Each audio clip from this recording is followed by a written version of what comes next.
India TV 9 news Maharashtra. स्थानिक स्वराज्य संस्थांच्या निवडणुकांबाबत सर्वोच्च न्यायालयाने 5 मे 2025 रोजी मोठे आदेश दिले आहेत। 4 महिन्यात स्थानिक स्वराज्य संस्थांच्या निवडणुका घ्या असे आदेश सर्वोच्च न्यायालयाने दिले आहेत। निवडणुका घ्यायच्याच नाहीत का असा सवाल उपस्थित करत सर्वोच्च न्यायालयाने निवडणुका घेण्याबाबत सूचना दिल्या आहेत। तसेच विशिष्ट प्रकरणात वेळ वाढवून मागण्याची मुभा असेल असंही सर्वोच्च न्यायालयानं म्हटलं आहे। आज पंचायत निवडणुकीसंदर्भात ओबीसी आरक्षणावर सुनावणी झाली। त्यानंतर सर्वोच्च न्यायालयाने स्थानिक स्वराज्य संस्थांच्या निवडणुका 4 महिन्यात घेण्याबाबत आदेश दिले आहेत। निवडणुका अडवून ठेवण्याचे कोणतेही कारण आम्हाला दिसत नाही असे सर्वोच्च न्यायालयाने म्हटले आहे।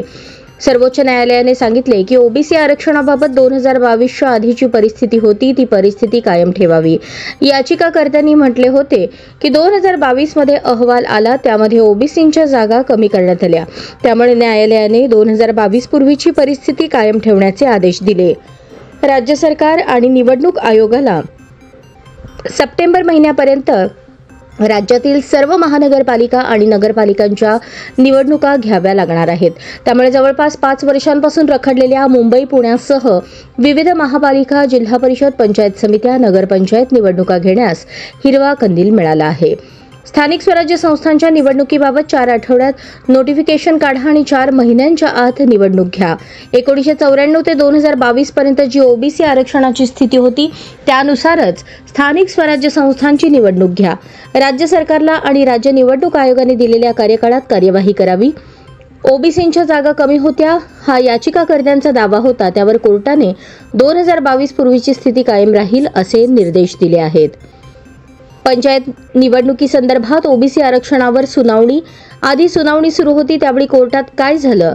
महाराष्ट्र पंचायत निवडणुकीतील ओबीसी आरक्षण प्रकरणावर सुनावणी करताना न्यायाधीश सूर्यकांत म्हणाले, देशात आरक्षण हे रेल्वेच्या डब्यासारखे झाले आहे। जे लोक त्यात चढले आहेत ते दुसऱ्यांना आत येऊ द्यायला तयार नाहीत। याचिकाकर्त्यांतर्फे इंदिरा जयसिंग यांनी सुप्रीम कोर्टाकडे महाराष्ट्र पंचायत निवडणुका घेण्याची मागणी केली। इंदिरा जयसिंग म्हणाल्या, निवडणूक आलेल्या स्थानिक संस्था अस्तित्वात नाहीत, त्यांच्या जागी अधिकाऱ्यांची नियुक्ती करण्यात आली आहे।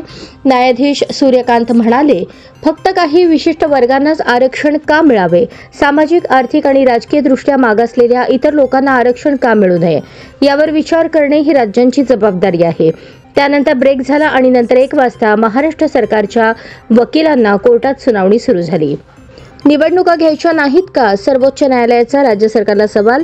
निवडणुका थांबवण्याचे आम्हाला काही कारण दिसत नाही, त्यामुळे 4 महिन्यात निवडणुका घ्या। विशिष्ट प्रकरणात वेळ वाढवून हवा असेल तर वेळ वाढवून मागू शकतात।